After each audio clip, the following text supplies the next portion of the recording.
sont coupés, on va chercher tous les dérivatifs possibles, c'est nécessaire et ça rendra plus lisible ou plus compréhensible les efforts qui sont demandés par ailleurs. Alors, on voit ce véhicule en direct. On va regarder ensemble peut-être ce prince héritier saoudien qui est en train d'arriver. On va le savoir dans quelques secondes. Et non, ce n'est pas lui. Alors, on suit ça évidemment en direct sur BFM TV. Il y a Gérard Vespierre. Ce n'est pas la première fois qu'un président français reçoit un président, un représentant d'un autre pays qui fait l'objet de plusieurs plaintes de la part de plusieurs associations pour notamment non-respect des droits de l'homme. Nous avons encore cette semaine, n'est-ce pas, le président Sisi d'Égypte, donc qui est aussi concerné par quelques dizaines de milliers de prisonniers politiques. Bon, alors, voilà, il y a des situations où, comme je le disais tout à l'heure, vous êtes obligé, en tant que chef de l'État, de maintenir un contact avec un autre État. Vous parlez certes à un homme, mais vous parlez aussi à 100 millions d'Égyptiens. Ce n'est pas rien. Vous ne pouvez pas mettre cela de côté. Donc, il y a des nécessités objectives, dirait-on, des nécessités diplomatiques, des nécessités politiques, des nécessités de maintenir un contact, non pas à n'importe quel prix, mais en faisant quand même la part du feu, si je puis dire. Le statut de paria, promis par les États-Unis il y a 4 ans, s'est éloigné. Voilà, je faisais tout à l'heure la différence entre la personne et le personnage, n'est-ce pas? Oui, mais on fait vraiment la différence quand on reçoit notamment... Ce n'est pas le président des États-Unis qui a parlé de paria. C'est le candidat Biden.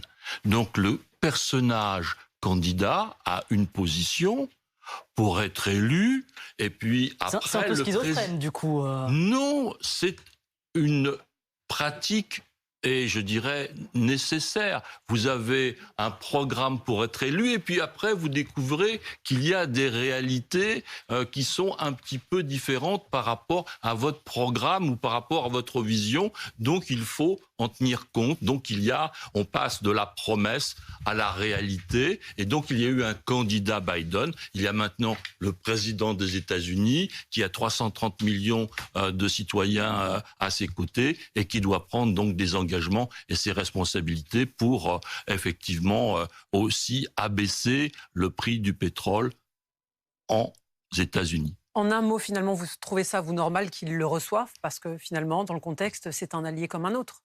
Ce n'est pas un allié comme un autre, c'est une situation particulière et je crois qu'il y a eu une mesure, un ajustement, un cadrage très très fin de cette réunion de travail qui donc n'est pas une invitation et une invitation d'État, n'est-ce pas? Il n'y a pas nombre de visites avec d'autres ministres ou avec des représentants des assemblées. Donc il y a un ajustement à un niveau acceptable de part et d'autre. Merci beaucoup Gérard Vespierre, analyste en géopolitique. Je rappelle que vous êtes le fondateur du site Le Monde Décrypté. Merci Julie Graziani, éditorialiste politique, d'avoir été avec nous sur BFM TV. Il est bientôt 21h. Merci d'être avec nous. Vous suivez évidemment cette réception présidentielle, une sulfureuse visite à l'Élysée. Le prince héritier saoudien est reçu ce soir par Emmanuel Macron. Un dîner de travail est prévu. Mohamed Ben Salman, considéré, on le rappelle, comme paria du monde occidental après l'assassinat il y a 4 ans du journaliste Jamal Khashoggi, se refait peu à peu une place avec son meilleur argument, le pétrole. Et on en parle sur ce plateau avec nos nouveaux invités. Younes Belfella, bonsoir. Vous êtes enseignant à l'université Paris 8, spécialiste du Moyen-Orient, et notre consultante diplomatie BFM TV, Sylvie Berman. Bonsoir. On voit bien que cette visite ce soir du prince héritier saoudien fait beaucoup réagir. Elle fait polémique même, de par justement ce prince héritier qui est considéré comme le principal commanditaire de l'assassinat d'un journaliste de son pays en 2018 dans le consulat de son pays à Istanbul. Oui, bien sûr. Et à l'époque, d'ailleurs, tout le monde avait condamné, bien évidemment, et décrété qu'il serait un paria, et même un paria à vie, si on écoute Joe Biden. Joe Biden lui-même est allé à Canossa récemment, se rendant en Arabie Saoudite pour rencontrer le prince héritier. Et là, le prince héritier vient de Grèce aussi, où il a signé un certain nombre d'accords, y compris dans le domaine de l'énergie. Et là, il est invité en France. Alors, je précise une chose. D'État et autres. Donc la gradation, c'est que le niveau le plus important, c'est la visite officielle. Non, c'est la visite d'État. En dessous, vous avez la visite officielle. Et au plus bas niveau, c'est la visite de travail. Donc là, c'est une visite de travail. Ça veut dire qu'on n'assume pas. Pardon ? Ça veut dire un peu qu'il n'assume pas, c'est ça le dîner de travail ? Il assume tout à fait. Mais simplement, il y a 3 types de visites dans un système diplomatique. Quand on voit les images, on voit quand même la garde républicaine. On suit les arrivées depuis tout à l'heure. Oui. Il y a beaucoup de monde, il y a beaucoup de ministres qui sont présents. Oui. Mais on ne va pas le recevoir non plus par la petite porte. À partir du moment où il est reçu à l'Élysée, il y a un minimum protocolaire. Un minimum évidemment protocolaire. Et donc, en même temps, il n'y a pas le choix aujourd'hui, puisqu'il y a une crise énergétique, un renchérissement du prix, des risques très forts à l'automne et qui risque également de provoquer des mouvements sociaux. À partir du moment où on a décidé de se passer du pétrole russe, bientôt du gaz russe, il faut trouver d'autres pays qui sont en mesure d'augmenter la production pour faire baisser les prix. Ce qui n'est pas facile d'ailleurs, parce qu'il co-préside avec la Russie l'OPEP+. Et donc, c'est la raison d'ailleurs pour laquelle, jusqu'à présent, Joe Biden n'a pas eu d'accord positif, enfin de réponse positive. Younes Belfella, beaucoup de choses qui sont reprochées à cet homme qui va venir à l'Élysée ce soir. Mais néanmoins, ce qu'on peut noter, c'est que depuis ces dernières années, il est un peu à l'origine d'un changement dans son pays concernant notamment le droit des femmes. Tout à fait. C'est vrai que ça a commencé avec lui, en fait, une nouvelle ère. D'abord, il y a des lois sur la question des femmes, les jeunes, l'implication ou certaines ouvertures, on peut dire, au niveau économique. Parce que quand même, il a amené avec lui ce qu'on a appelé la vision 2030, donc un projet de diversification économique, surtout pour un pays qui est le premier exportateur et 3e producteur de pétrole au niveau mondial. Donc, il y avait aussi beaucoup de projets. Normalement, le projet de NEOM, c'était un des projets, des leviers pour faire une promotion quand même économique d'une ville, on va dire, futuriste pour l'Arabie Saoudite. Mais pour le travail qu'on peut qualifier de réhabilitation, moi je trouve que c'est vrai qu'on s'intéresse maintenant beaucoup à cette visite ou à tout ce qui est symbolique dans cette visite, mais le travail de réhabilitation, il a commencé déjà avec la visite d'Emmanuel Macron à Jeddah en décembre 2021.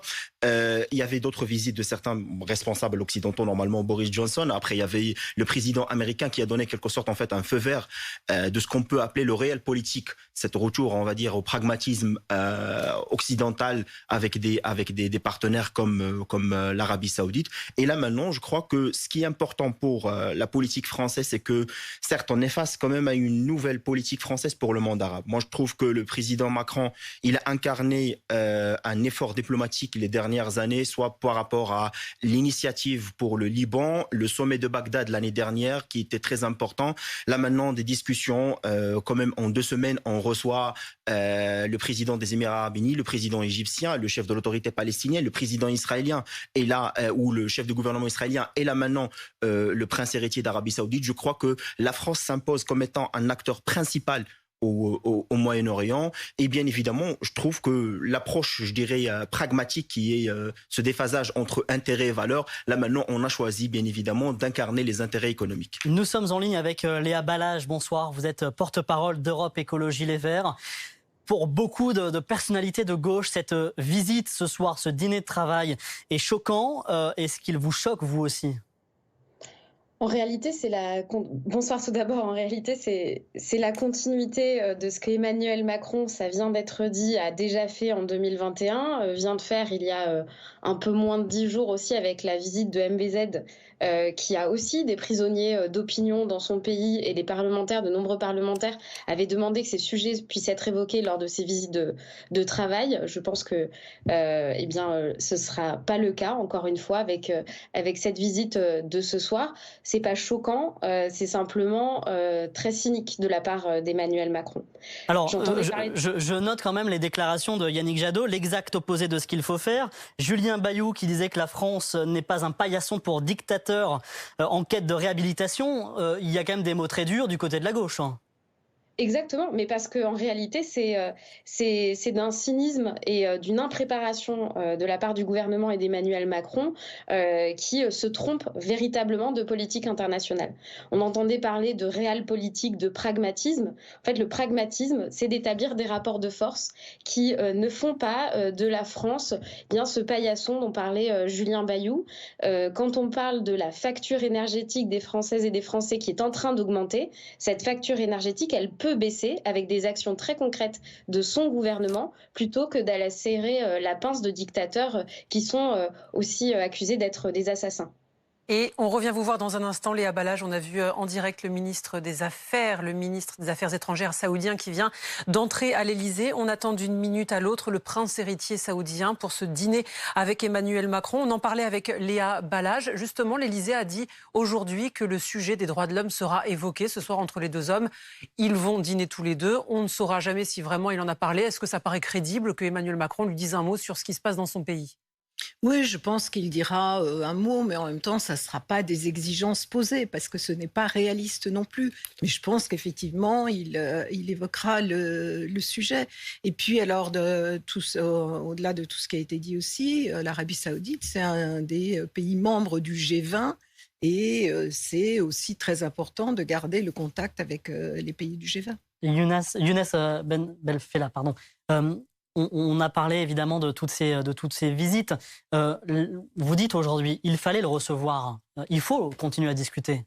Moi, je crois que c'est une affaire d'État. C'est une affaire d'État de souveraineté pour la France. Il faut toujours garder des liens diplomatiques. Parce que le problème, c'est qu'avec l'Occident, c'est-à-dire qu'une fois, en fait, on a des problèmes avec un autre pays, c'est soit qu'on va faire des sanctions, ou bien on va faire de la guerre. Alors, ça sert à quoi, en fait, la diplomatie ? Les canaux diplomatiques, normalement, sont faits pour échanger, discuter, critiquer même les autres pays. Et donc, c'est à travers ce genre de liens qu'on peut garder quand même une marge de manœuvre. Moi, je trouve que... Assez restreinte sur la question des droits de l'homme, quand même. Assez restreinte, mais il faut comprendre. Moi, je dis toujours que le travail de la société civile, effectivement, que les associations critiquent cette visite, c'est tout à fait normal. C'est par rapport au crime qui a été fait. Certainement, c'est un travail de société civile, il faut le respecter.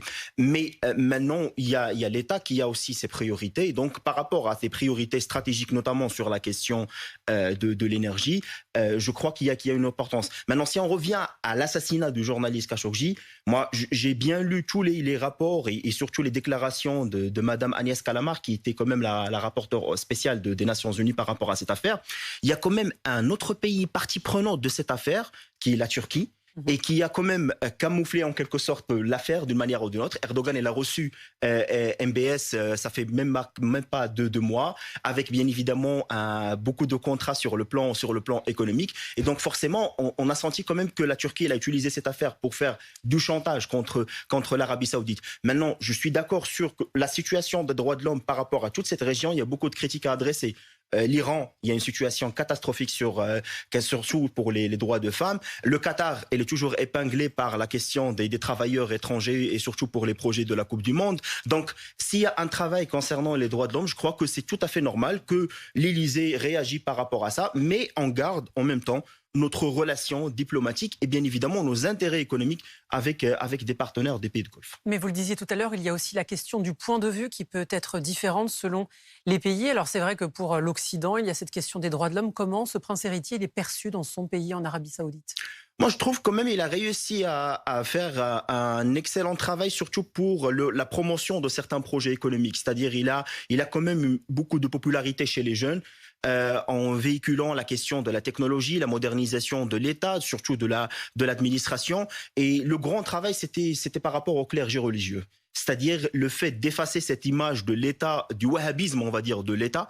C'était un excellent travail en modernisant une grande partie de l'État, en investissant dans le divertissement. Quand même, c'est un pays qui a investi 64 milliards de dollars dans les 5 dernières années en matière de divertissement.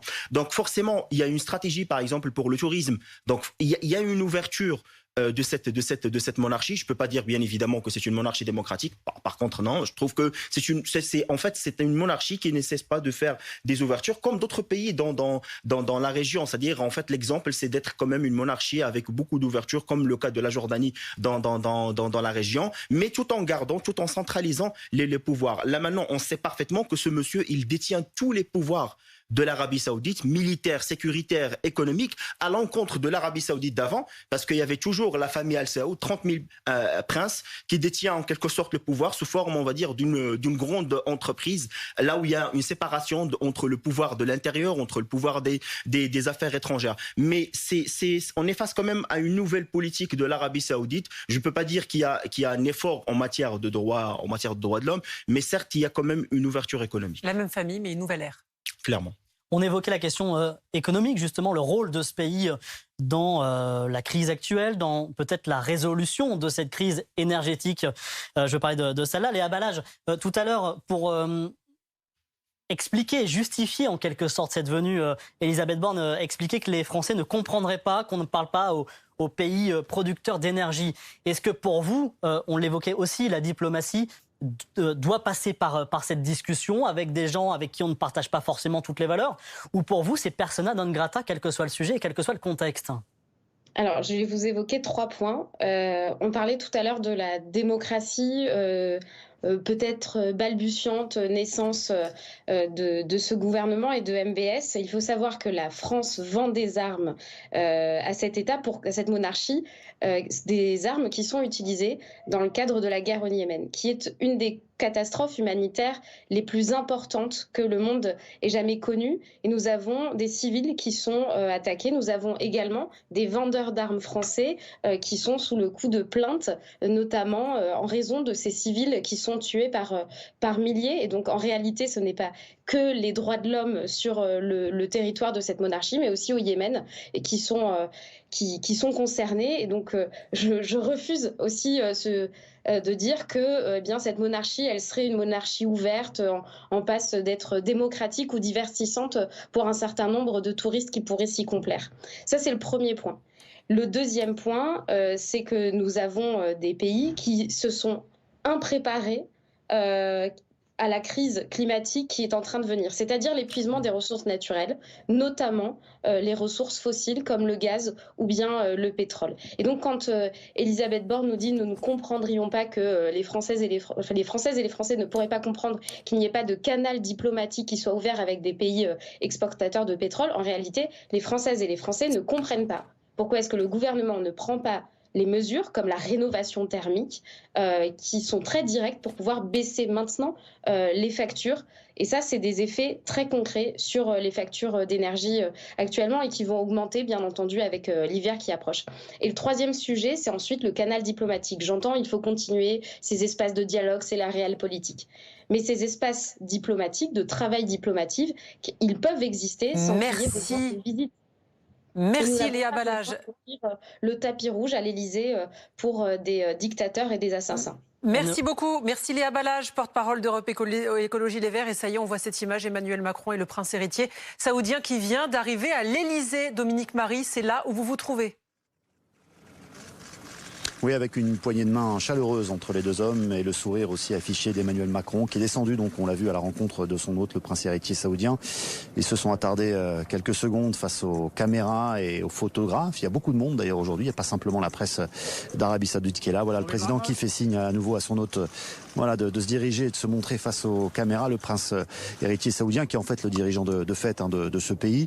Emmanuel Macron qui le conduit maintenant en direction sans doute de la salle à manger de l'Élysée un peu plus loin derrière et qui appuie d'ailleurs sur son épaule, qui montre une certaine complicité, en tout cas affichée entre les deux hommes. Voilà, avec un dîner de travail dont on ne connaît pas précisément, non pas le menu, mais en tout cas ce qui va s'y dire, mais on imagine bien qu'il sera question notamment de pétrole, on le sait, c'est ce que dit l'Élysée. Pourquoi cette visite aujourd'hui du prince saoudien? C'est parce que tout ça s'inscrit dans un contexte, le contexte de la guerre en Ukraine, le contexte d'une explosion des cours du pétrole, et l'Arabie Saoudite, on le sait, est le premier producteur de brut au monde. Alors évidemment, beaucoup de pays en ce moment courtisent l'Arabie Saoudite, et c'est pourquoi sans doute Mohamed Ben Salman est désormais beaucoup plus présent sur la scène internationale alors qu'il avait été complètement ostracisé pendant des années après l'assassinat du journaliste saoudien, un opposant, un critique en tout cas du régime au consulat saoudien d'Istanbul, un homme qui avait été tué par un commando venu d'Arabie Saoudite et dont on n'a jamais retrouvé le corps. Et on sait, en tout cas c'est ce que disaient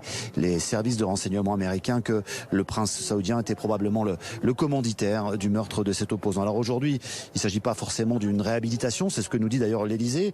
Au fond, le président de la République nous dit l'Élysée reçoit régulièrement des représentants et des leaders de ce pays. Il recevait récemment le président égyptien, Sisi, il recevait récemment le Premier ministre israélien, et aujourd'hui, eh bien, il reçoit aussi, eh bien, le leader d'une certaine manière de l'Arabie Saoudite et son futur. L'espoir que le prince héritier fasse un petit geste pour le pétrole. On sait que ce pays qui est producteur de pétrole pourrait décider, s'il le souhaitait, peut-être d'augmenter sa production de pétrole. Ça ferait baisser les cours. Mais on sait aussi que le président américain, qui avait considéré le prince héritier saoudien après la mort du journaliste Khashoggi comme un paria, était décidé à ne pas le voir. Eh bien lui-même était allé il y a quelques semaines en Arabie Saoudite pour plaider sa cause et il était reparti sans aucune promesse du prince héritier saoudien. On verra si quelque chose se passe pour la France. Merci Dominique Marie en direct de l'Élysée avec Clément Grosdidier. Sylvie Bermann, évidemment, dans ce genre de situation, tout est analysé, tout sera scruté, tous les gestes. La poignée de main, elle est à souligner parce que Joe Biden, qui s'est rendu en Arabie Saoudite, n'a pas serré la main. Il a fait un check. C'est pas tout à fait la même chose. Non mais il y a aussi, c'est un détail, mais qui dit quelque chose. Oui, ça a été déjà considéré comme un geste de la part de Joe Biden. Et il y a eu un certain nombre de photos. Bon, la tradition en France, depuis... Mais aux États-Unis, ça avait été interprété justement pour... en mode, il ne veut pas serrer la main. En même temps, il y est allé. Donc, il s'est rendu sur place. Voilà, c'était ça, le geste, encore une fois, après avoir dit qu'il serait un paria à vie et qu'il ne le rencontrerait jamais. Donc là, la tradition en France, et puis encore une fois, vous recevez quelqu'un, vous le recevez bien. Et Emmanuel Macron qui lui touche l'épaule, ça c'est propre au président français. Oui, un peu ça c'est Emmanuel Macron qui est très tactile et avec tous les chefs d'État et avec tout le monde. Younes Benfella. D'abord, je crois que le président Macron, il a des très bonnes relations sur le plan personnel avec les dirigeants des pays de Golfe. On le voit et on l'a vu à plusieurs reprises sur les rencontres, surtout avec soit le président des Émirats Arabes Unis ou même avec le prince héritier. Donc, je crois qu'aussi l'effet aussi jeunesse, parce que les deux dirigeants sont quand même des jeunes, ils partagent quand même certaines valeurs. Et après, par rapport à la visite américaine... 36 ans pour le saoudien, 44 pour le français. Tout à fait. Et après, pour la visite américaine, moi je trouve que c'était vraiment là où on peut parler d'un scandale ou d'une surprise ou d'un choc même, parce que quand même les déclarations de Biden à l'époque de la campagne présidentielle, c'était le fait de dire que l'Arabie Saoudite est en paria, c'est de ne pas visiter l'Arabie Saoudite, c'est de ne pas check main avec le prince héritier. Et là, on constate que les États-Unis reviennent et participent quand même à un grand sommet. Donc pour cette raison, je trouve que l'effet de réel politique il est certainement omniprésent. Maintenant, il y a aussi deux points quand même à souligner. D'abord, l'importance des dossiers qui vont être traités aujourd'hui. D'abord, il y a la question de l'énergie et je crois aussi l'accord nucléaire avec l'Iran et tous les sujets quand même concernant le Moyen-Orient. Et deuxièmement, c'est-à-dire que par rapport à toutes les critiques qui sont adressées par la société civile, il y avait toujours quand même des alternatives pour ce genre de pays par rapport à l'Arabie Saoudite. C'est-à-dire la Russie ou la Chine ou l'Inde peuvent vendre de l'armement à l'Arabie Saoudite, peuvent faire des relations commerciales. D'ailleurs, la Chine est le premier partenaire commercial quand même de l'Arabie Saoudite. Donc, il faut rappeler quand même qu'on n'est pas quand même seul dans le monde. Donc, il y a d'autres partenaires. Et vous le disiez tout à l'heure, Joe Biden candidat qui le qualifie de paria, Joe Biden président qui va à sa rencontre. Francis Perrin, bonsoir. Vous êtes le directeur de la rédaction de la revue Pétrole et Gaz Arabe. Est-ce que ça veut dire finalement que ce prince héritier saoudien, il est un allié stratégique, obligatoire, incontournable dans le monde du pétrole avec le contexte actuel que l'on connaît et la flambée des prix du brut? C'est certainement un interlocuteur très difficilement contournable dans le contexte actuel lié à la guerre en Ukraine et à ses impacts énergétiques. Dans ce contexte, les pays occidentaux, et pas seulement d'ailleurs, dont les pays européens, redoutent deux choses. Une éventuelle pénurie de pétrole et ou de gaz naturel et une nouvelle flambée des prix des hydrocarbures. Pour ce qui concerne le pétrole, parce que l'Arabie saoudite n'est pas un exportateur de gaz, mais le premier exportateur mondial de pétrole, les dirigeants européens, les dirigeants américains, on vient d'évoquer la visite récente de Joe Biden en Arabie saoudite, estiment qu'il faut parler aux dirigeants saoudiens pour 2 raisons. D'une part, peut-être ils pourraient faire un geste parce qu'ils ont la plus importante capacité de production de pétrole inutilisée. Donc ça veut dire que s'ils le décident, ils peuvent produire plus de pétrole dans les semaines qui viennent, ce que peu de pays, très peu de pays, dans la planète pétrole peuvent faire. Deuxième élément, l'Arabie saoudite est un pays clé au sein de l'OPEP, l'Organisation des pays exportateurs de pétrole, et d'une coalition qui s'appelle OPEP+, qui regroupe 23 pays exportateurs de pétrole, dont la prochaine réunion est le 3 août. Et on espère, à Paris, comme dans d'autres capitales européennes et à Washington, que l'Arabie saoudite pourrait user de son influence très importante au sein de l'OPEP et de l'OPEP+, pour que cette coalition de pays exportateurs mette un peu plus de pétrole sur le marché que ce qu'elle a été disposée à faire dans les derniers mois. On comprend bien l'intérêt de la France et de l'Union européenne à discuter aujourd'hui avec l'Arabie saoudite. Quel est l'intérêt à Mohamed Ben Salman de venir ici dans des pays qui l'ont ostracisé depuis 4 ans?